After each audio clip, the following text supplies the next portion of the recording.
ka-trip, good morning po. Ay, afternoon na pala. Ay, tanghali na pala. Magandang tanghali po sa ating lahat. Happy Valentine's Day. Welcome back to our channel. So, February 14, araw ng mga puso, pati sa mga wala dyang love life. So, Happy Valentine's Day na rin sa inyong lahat. So, nandito tayo mga ka-trip ngayon sa Candy House na pinakasikat na candy house or isa sa pinakasikat na tambayan or pasyalan dito ngayon sa Puerto Princesa City, Palawan.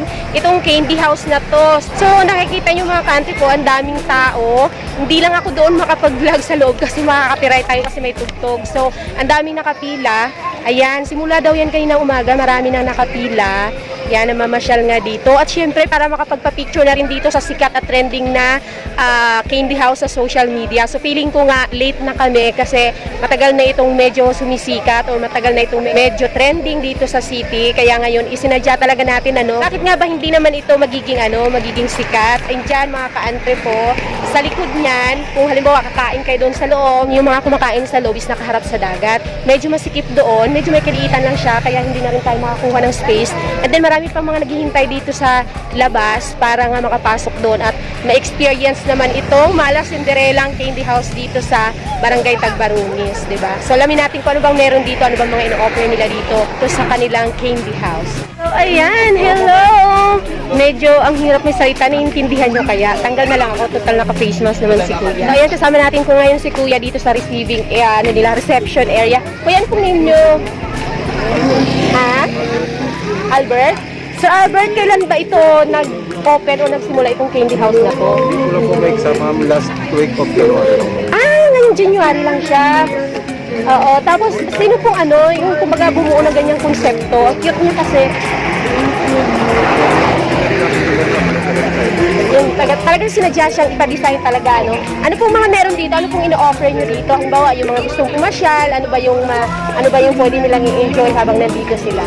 O yung yung sasadyain nila dito sa candy house. Tama po ba candy house ang tawag?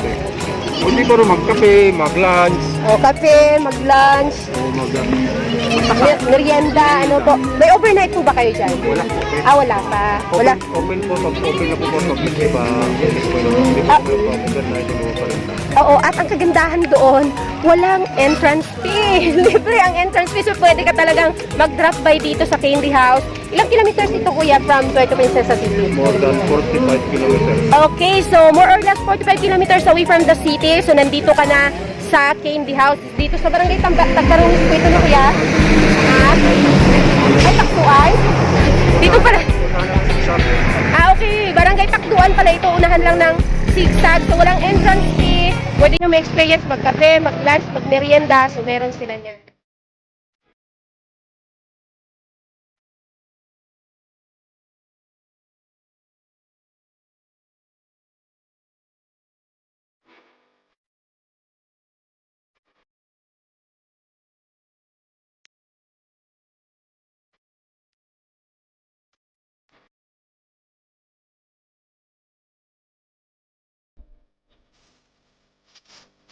Taob.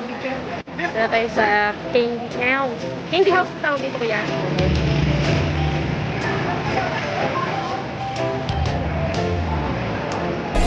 Pala dito.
Alam niyo guys, ito yung spot na yan. Yung spot na yan na hindi talaga nababakante. Araw-araw ko yun, te, yung spot na yan. So, kanina pang naghihintay ng mga pagpa-picture sa spot na yan. Pero, hindi daw yan nababakante dito hanggang maghapon. Hanggang maghapon daw yung spot na yan. Kasi yun yung pinakasikat na, na spot na pinagpipicturean sa Facebook.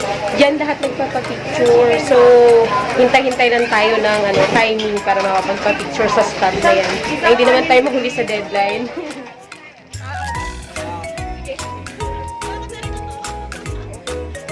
Yan na mga ka-antrep, dumadami na naman yung tao, hindi talaga tumitigil. So marami daw pumapasyal dyan.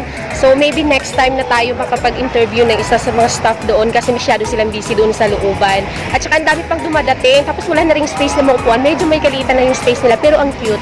Cute nung dating nung kanilang yung pagkakapintura, nung pag-place ng mga table, nakaharap ka sa dagat, ang sarap mag-relax. So kung halimbawa hindi matao, masarap talaga siyang tumambay, makipagkwentuhan kasama ang iyong ka-hearts day or kahit na hindi ka-hearts day, friends, barkada, kaibigan, basta family, basta loved ones man, sarap dyan tumambay.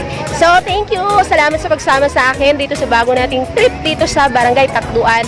For more or less 45 kilometers away from the city. So sa mga hindi pa nakapag-subscribe, subscribe na po kayo dito sa ating channel para masamahan niyo ulit ako sa iba pa nating mga trip na pupuntahan. Bye!